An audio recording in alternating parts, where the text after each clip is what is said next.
Good morning વિદ્યાર્થી મિત્રો. Chapter number 2 માહિતીનું નિરૂપણ, જેમાં આજે આપણે એક આવૃત્તિ વિતરણ, અનિવારક આવૃત્તિ વિતરણ તૈયાર કરવાવાળો એક્ઝામ્પલ જોઈ રહ્યા છીએ. આપણને આ મુજબ રકમ આપેલી છે. એક બગીચામાં મોસમના 50 દિવસ દરમિયાન ગુલાબના જુદા જુદા છોડ પરની દરરોજ ઉગેલા ગુલાબોની સંખ્યા વિશે નીચેની માહિતી મળે છે. તે પરથી એક વર્ગ 30 થી 39 હોય તેવું આવૃત્તિ વિતરણ તૈયાર કરો. આપણને જુદા જુદા પ્રાપ્તાંકો આપે છે: 34, 35, 37, 39, 39, 54, 52, 69, 71, 75, 74. આ રીતે તમને પ્રાપ્તાંકો આપેલા છે. આપણને જે માહિતી આપી છે એ ગુલાબોની સંખ્યા વિશેની માહિતી આપી છે, અને આપણને એક વર્ગ 30 થી 39, એક વર્ગ 30 થી 39 હોય તેવું આવૃત્તિ વિતરણ તૈયાર કરવાનું આપણને કહ્યું છે. તો વિદ્યાર્થી મિત્રો, જ્યારે પણ આપણે સતત ચલ એનું આપણે વર્ગીકરણ કરતા હોઈએ કે જ્યારે આપણે આવૃત્તિ વિતરણ તૈયાર કરતા હોઈએ ત્યારે સૌપ્રથમ સૌથી નાનો પ્રાપ્તાંક મેળવવો પડશે. તો આપણે સૌથી નાનો પ્રાપ્તાંક મેળવ્યો 17 આવે છે. સૌથી નાનો પ્રાપ્તાંક છે 17, અને સૌથી મોટો પ્રાપ્તાંક જે છે એ 99 છે. તો આપણે જ્યારે પણ વર્ગ બનાવીએ છીએ, જ્યારે આપણે વર્ગ બનાવીશું ત્યારે સૌપ્રથમ એક વર્ગ, તો એની અંદર એક વર્ગ 30 થી 39 આવવો જોઈએ. તો આ જે 30 થી 39 વર્ગ જે છે આપણે એને પહેલાં લખી દેવાનો. 30 થી 39 આ મુજબ પહેલાં એક વર્ગ આપણે એને મધ્યમાં લખી દેવાનો રહેશે.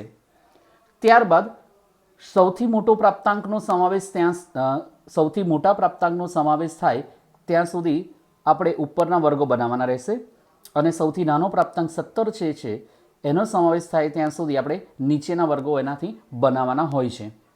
તો અહીંયા આપણે એક વર્ગ 30 થી 39 છે, જે વર્ગ અનિવારક છે. અનિવારક આપણે સમજાવ્યું છે કે અનિવારક કોને કહેવાય છે, કે જે વર્ગની અંદર એની અધસીમા અને ઉધ્વસીમા બંનેનો સમાવેશ થતો હોય છે. એટલે કે આ જે વર્ગ છે એની અંદર 30, 31, 32, 33, 34, 35, 36, 37, 38 અને 39નો સમાવેશ થાય છે. એટલે કે 30નો પણ સમાવેશ થાય છે આ વર્ગમાં, અને 39નો પણ સમાવેશ થાય છે. તો આ જે વર્ગ છે એ અનિવારક વર્ગ છે. હવે જ્યારે અનિવારક વર્ગ હોય તો આપણને જે આવૃત્તિ વિતરણ મળશે એ પણ અનિવારક આવૃત્તિ વિતરણ મળે છે. તો આપણે જ્યારે એના પછીનો જે વર્ગ બનાવીએ, આ વર્ગની અંદર 30 થી 39નો સમાવેશ થાય છે, તો એના પછીનો જ્યારે વર્ગ બનાવવાનો હોય તો આપણે અહીંયા 40થી શરૂઆત કરવાની હોય છે. તો આપણો એના પછીનો વર્ગ બનશે 40 થી 49. કારણ કે અહીંયા જુઓ તમે 10-10નો ડિફરન્સ છે, 10ની વર્ગ લંબાઈ છે. કારણ કે જ્યારે પણ અનિવારક આવૃત્તિ વિતરણ હોય અને આપણે વર્ગની વર્ગ લંબાઈ નક્કી કરવી હોય તો એમાં અધસીમા અને ઉધ્વસીમા બંનેનો સમાવેશ કરવાનો હોય છે. તો અધસીમા ઉધ્વસીમા બંનેનો સમાવેશ જ્યારે થતો હોય તો તમે જોઈ શકો છો એની અધસીમા એટલે 30, 31, 32, 33, 34, 35, 36, 37, 39. તો આ જે વર્ગ છે એની વર્ગ લંબાઈ 10 છે. તો આપણે જ્યારે વર્ગ તૈયાર કરવાના હોય ત્યારે 10-10 વર્ગ લંબાઈવાળા વર્ગો તૈયાર કરવાના આવે છે. તો બીજો જે આપણો વર્ગ બનશે એના પછીનો એ 40 થી 49, એના પછીનો વર્ગ બનશે 50 થી 59, ત્યારબાદ 60 થી 69, 70 થી 79, 80 થી 89, અને છેલ્લો જે વર્ગ બનશે એ આપણો સૌથી મોટો જે પ્રાપ્તાંક 99 છે એને સમાવેશ થતો હોય ત્યાં સુધી આપણે વર્ગ બનાવવાના હોય છે. તો છેલ્લો વર્ગ બનશે આપણો 90 થી 99, કે જેમાં આ 99 પ્રાપ્તાંકનો સમાવેશ થાય છે. હવે જ્યારે આપણે ઉપરના વર્ગો બનાવીશું ત્યારે નાનો પ્રાપ્તાંક 17 છે, તો 17નો સમાવેશ થાય ત્યાંથી આપણે જે વર્ગ બનાવીએ છીએ તો 10 થી 19 અને 20 થી 29. તો આ રીતે જુદા જુદા વર્ગો મેળવ્યા બાદ આપણે આવૃત્તિ ચિહ્નો કરીશું અને ત્યારબાદ આપણે આવૃત્તિ મેળવવાની હોય છે. તો અહીંયા તમારે પ્રાપ્તાંક આપેલો છે 34. તો 34 કયા વર્ગમાં સમાવેશ થાય? તો 30 થી 34માં સમાવેશ થાય છે, એટલે 30 થી 39માં સમાવેશ થાય છે. પછી 35 પણ એ જ વર્ગમાં આવશે, 37 તે પણ એ જ વર્ગમાં આવશે, 39 એનો સમાવેશ પણ તે જ વર્ગમાં થશે. ફરીથી 39 એટલે જો 1 2 3 4 ઊભી લાઈન થઈ જાય એટલે પાંચમી જે લાઈન હશે આપણી આડી લાઈન હોય છે. ત્યારબાદ 54, તો 54નો સમાવેશ 50થી 59માં થાય છે. ત્યારબાદ 52, 50થી 59માં સમાવેશ થશે. 69, તો 60થી 69 જે છે એમાં સમાવેશ થશે. 71, 70થી 79માં આવશે.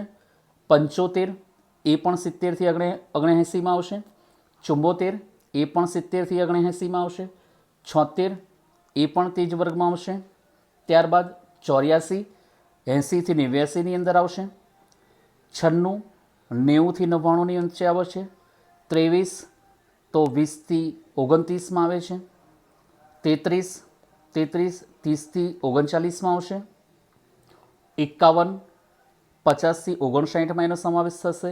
39, તો તે 39, 30થી 39માં આવશે. 26, 20થી 29માં આવશે. 46, 40થી 49માં આવશે. 65, તો 60થી 69માં આવશે. ત્યારબાદ ફરીથી 65, એ પણ 60થી 69માં આવે છે. 53, 53નો સમાવેશ 50થી 59માં થાય છે. 53 ફરીથી અહીંયા જુઓ તમે 1 2 3 4 થઈ જાય એટલે ફરીથી આ જે 53 આવ્યો છે તો પાંચમી જે લાઈન હશે આપણે આડી લાઈન કરીએ છીએ. 72, 70થી 79માં આવશે. 72, 71, એ પણ 70થી 79માં આવશે. 84, 80થી 89માં આવશે. 94, 90થી 99ની વચ્ચે આવે. 34, તો એ 30થી 39માં આવશે. 24, 20થી 29માં આવશે. 99, 90થી 99માં સમાવેશ થાય છે. 19, 10થી 19માં આવશે. 18, એ પણ 10થી 19માં આવે છે. 27, 20થી 29માં એનો સમાવેશ થશે. 17, 10થી 19માં આવશે. 38, તો 30થી 39માં આવશે. 45, 40થી 49માં આવશે. 55, 50થી 59ની વચ્ચે આવે છે. 57, એ પણ તે વર્ગમાં આવશે. 66, 60થી 69 વર્ગમાં આવે છે. 82, 80થી 89માં સમાવેશ થાય એનો. 85, તે જ વર્ગમાં આવશે. 35, 30થી 39માં એનો સમાવેશ થશે. 19, 10થી 19માં એનો સમાવેશ થાય છે. 18, એ જ વર્ગમાં આવશે. ત્યારબાદ 28, 20થી 29માં એનો સમાવેશ થાય છે. 47, 40થી 49માં આવશે. 52, 50થી 59માં તેનો સમાવેશ થશે. 64, 60થી 69માં એનો સમાવેશ થાય છે. અને છેલ્લે 75, તો 70થી 79માં એનો સમાવેશ થાય છે. તો આ મુજબ આપણે આવૃત્તિ ચિહ્નો કર્યા બાદ આપણે આ જે આવૃત્તિ ચિહ્નો છે એની ગણતરી કરીશું. એનું ટોટલ જે છે એ આપણી આવૃત્તિ બને છે. તો 4 આડી લાઈન છે, એક ઊભી લાઈન છે, 4 ઊભી લાઈન છે અને એક આડી લાઈન છે, એટલે ટોટલ 5 આવૃત્તિ થાય છે એની. આમાં પણ 5 આવૃત્તિ થાય છે. 5 ને 5, 10 આવૃત્તિ થાય છે.